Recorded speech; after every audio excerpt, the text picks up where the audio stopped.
அரச மரத்துக்கு கவுண்டு விழுந்ததை மண்ணரிச்சி வேலை திட்டம் தான் நடந்துட்டு இருக்குது. ஊர் மக்கள் பரபரப்பா மண் பேக்க நெரிச்சி அடிக்கிட்டு இருக்குதுகள்.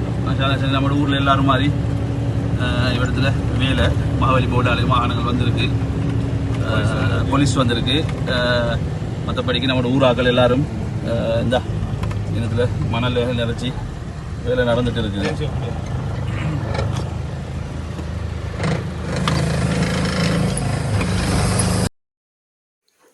அடம்பன் கொடியும் திரண்டால் மிடுக்கும் என்ற பழமொழிக்கு அமைய பலலுவ மக்களின் ஒற்றுமை அந்த ஊரை சார்ந்த கல்நேவ அழகப்பெருமகம கலாவவ நெல்லியகம அவுக்கன போன்ற பகுதிகளை பாதுகாத்தது என்றால் அது மிகையாகாது. உண்மையில் இந்த மக்களின் ஒற்றுமையினால் ஒரு 5 ஊர்கள் பாதுகாக்கப்பட்டு அந்த ஊர்களில் பல மக்கள் பாதுகாக்கப்பட்டுள்ளனர். இவர்களின் செயல்களை நாம் பாராட்டியாக வேண்டும், அதே போல் ஷேர் செய்ய வேண்டும். அதே போல் எங்கள் சேனலை சப்ஸ்கிரைப் பண்ண மறக்காதீங்க. இது போல் பல வீடியோக்கள் இந்த சேனலில் அப்லோட் பண்ண காத்து கொண்டிருக்கிறோம்.